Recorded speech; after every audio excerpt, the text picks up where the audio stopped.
I wanted to speak about a text. It's a favorite of mine from Dogen, actually, titled Bodaisatta Shishobo. I'll talk about the meaning of that in a minute. This is one of the first texts I talked about when I moved to Halifax, so 7 or 8 years ago. And I thought about it and decided the statute of limitations is up. I can come back. This text is translated in various ways. The title, Bodaisatta, means bodhisattva, so no problem. And then this next word, Shishobo, the shi means for, no problem. But then it's quite difficult. And sometimes I meant to make a list.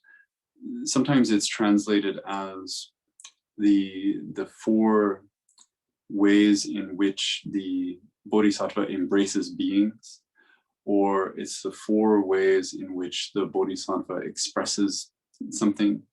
Those are all very, very loose. The bo in Shishobo means method, so that's okay. It's the way to do something. It's the approach. But the sho, and if I had a whiteboard here, I would write it all out.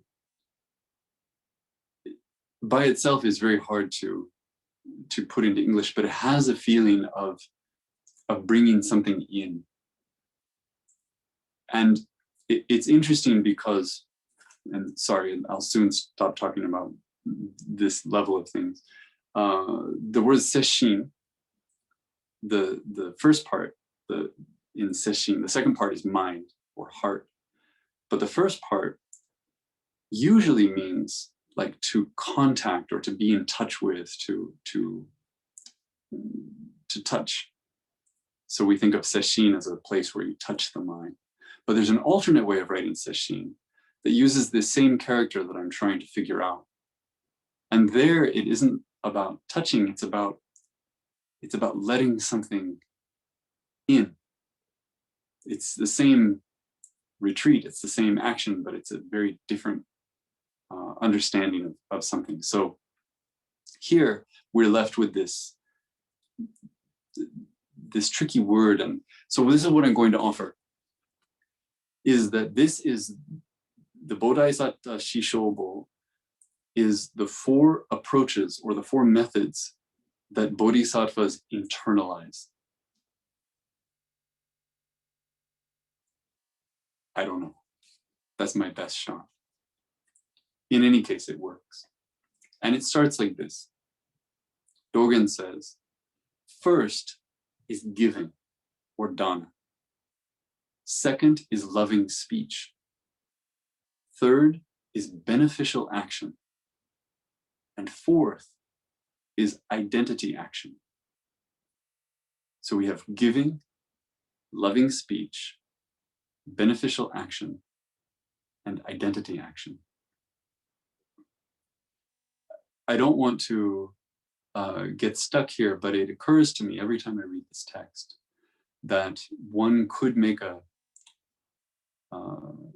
they could draw a parallel if they wanted to what we call the Brahma Viharas, the 4 immeasurables, which are not a part of Zen, they're a part of foundational Buddhism, which are joy, or mudita, love, or metta, compassion, karuna, and equanimity, upekkha. And if we wanted to, we could draw little arrows between joy and giving, for example, because of the joy of giving. And between love and loving speech, obviously. Between compassion and beneficial action, obviously.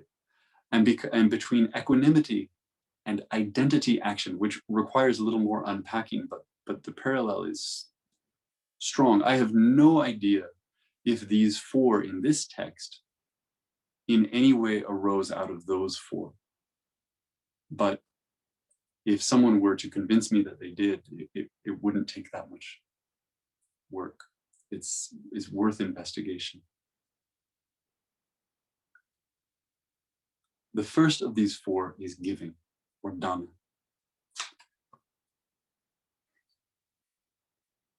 And dana, I think, has become a tricky word here in the West.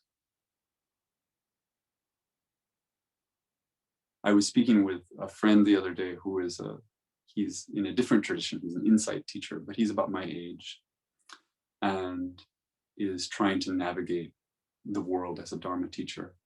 And he made the observation, which I thought was really interesting and really, in a way, brave to say, because people don't talk like this. He said, I think Buddhism won't really move forward in the West until we give up on dana as the model. And he went on to explain that culturally, it's just so hard, this idea of giving to teachers or giving to centers as that kind of support. He said that, and he pointed to how many retreats will say on the poster something like suggested dana, saying it isn't quite a price, but it isn't not a price. Because we know that if you don't suggest anything, it could go very badly and the center could end up in the red. If you name a price, then it feels as if you're moving in violation of something as fundamental as it gets in Buddhism. So just even the word can bring a lot of baggage. I read an article recently also about what was called the dana talk, about how at the end of retreats, especially in certain traditions, people have whatever their experience of the retreat is, hopefully positive, hopefully profound. And then on the last day, in the last session, someone is expected to stand up and give the dana talk and convince everyone to pay. We want it to feel like giving, but it's hard for it not to feel like paying. It's tough. And there's another element of this, I think, which is that traditionally dana has been framed as something that lay people offer to monastics. It's given, in a sense, from below, going up, and it makes concrete the idea that this is below and this is above. That too, culturally, is difficult. I say all this by way of introduction because Dogen talks about it in a way that I think works around some of these questions. Maybe doesn't solve them, but takes a slightly different view. What Dogen starts with is giving or offering means not being greedy. Not to be greedy means not to covet. Not to covet commonly means not to flatter. So right away, he's not framing dana in terms of putting something in a bowl. Instead, he's talking about it as a kind of letting go. Releasing your grasp. When we covet something, we want what someone else has. And this great line, he says, not to covet means not to flatter. Why do we flatter? Because we make something into a transaction, right? I'm going to flatter you, and in exchange, there's something I want from you. It doesn't have to be money, it doesn't have to be food, it doesn't have to be anything concrete like that.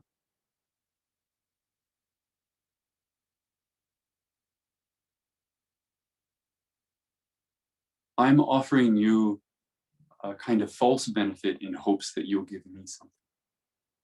Maybe just that you'll flatter me back. So from the beginning, the suggestion is that we step out of that mind, we step out of that transactional mind. And in order to step out of a transactional mind, we have to address the fundamental question of what it is that we think we own.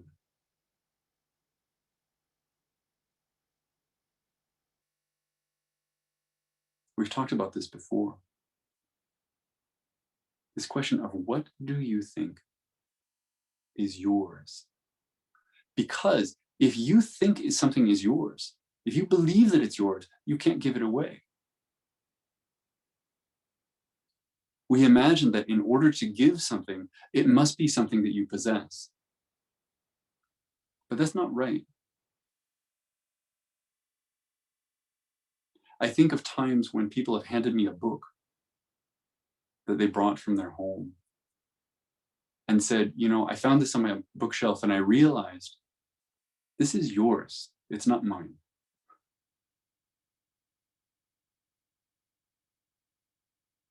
I still remember when those things happened. Someone looked at something and it clicked for them. This is not really mine at all. This should be somewhere else. That has to happen in order to truly give something away. Which is to say, by the time that you hand the thing off, you've already let it go. And if you've already let it go, it's no longer a transaction. It's no longer an exchange for goods or services or feelings. You've already determined that this is not yours. Now you just need to find a place for it.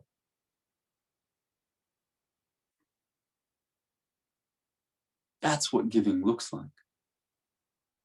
Not something you're pressured to do, not something that you're doing in order to check a box. It's deeper than that. It's more honest than that. It can't be painful because it feels obvious to do it.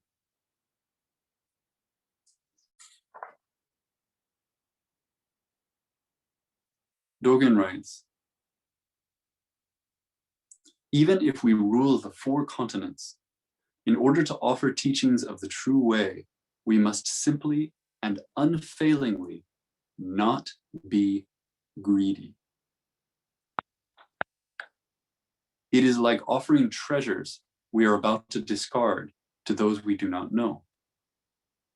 We give flowers blooming on the distant mountains to the Tathagata and offer treasures accumulated in past lives to living beings. This image comes up over and over again with Dogen, the idea of just offering a flower, offering something on a rock, on a hill, in the moment. Whether our gifts are dharma or material objects, each gift is truly endowed with the virtue of offering, or dana. Even if this gift is not our personal possession, our practice of offering is not hindered. No gift is too small, but our effort should be genuine.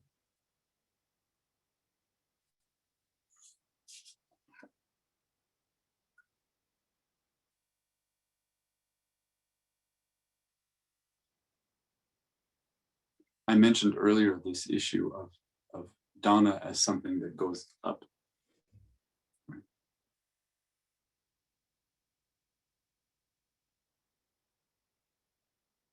There are different ways to receive that question. One is we can decide that dana never goes up. The true offering doesn't go up, it just goes out. And here Dogen is describing something that goes in all directions. The other way is to imagine that it really does always go up. If it always goes up, then we're letting go of the idea that we might ever be up. In the same way that if we let go of the idea of owning, then there's nothing we can't give away.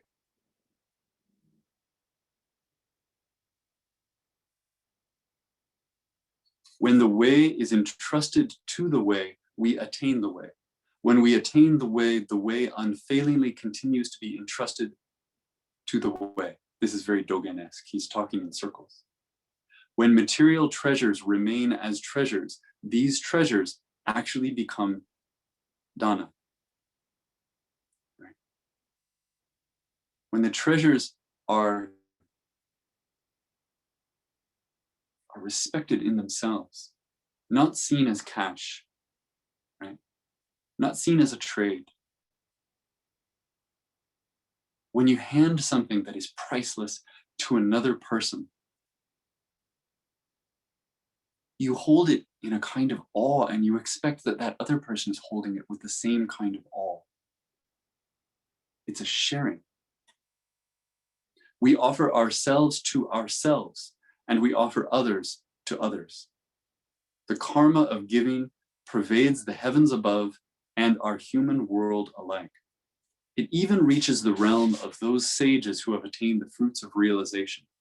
Whether we give or receive, we connect ourselves with all beings throughout the world.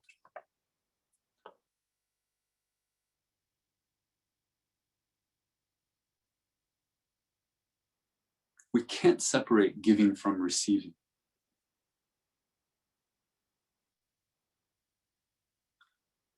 We haven't had a lot of opportunity here to practice certain things. Oryoki is the traditional way of eating. And there's a way that you hold your bowl. When you hold your bowl up to receive food, you hold it up and the food goes in.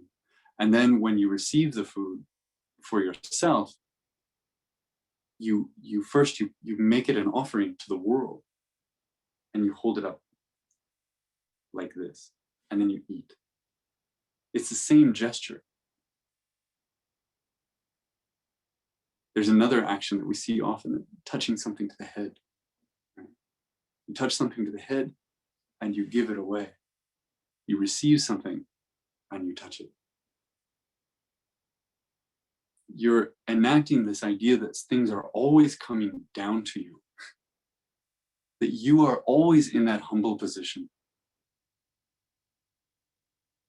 of receiving and of giving back.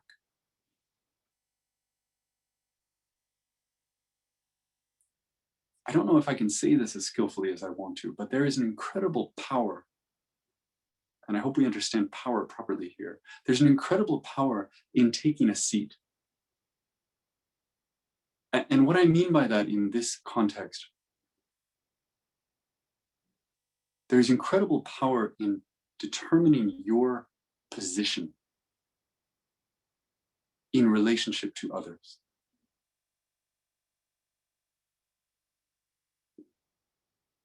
If you sit here, literally or figuratively, and something comes to you,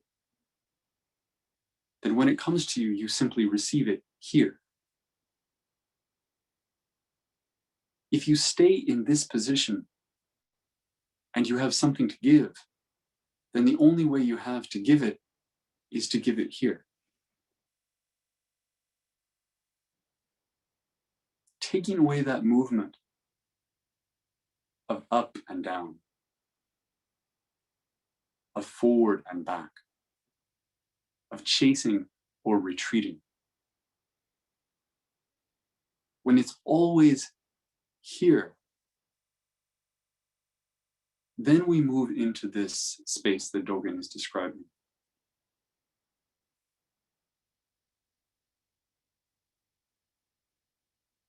Where everything is a gift. Everything is ripe to be offered. Everything is ripe to be received. He says a treasure remains a treasure. A treasure remains a treasure when there's no one trying to get it and no one trying to keep it.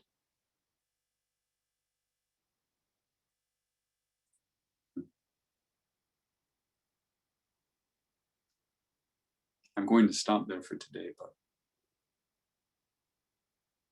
This is a set of questions I really enjoy and that I struggle with all the time as an ordinary person who has bills and pays taxes and works in relationship to other people and works in relationship to his children and works in relationship to his spouse.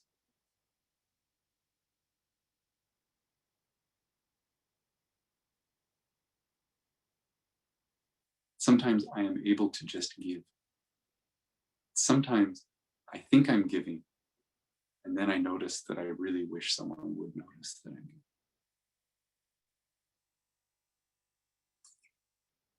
We'll come back to that. Thank you.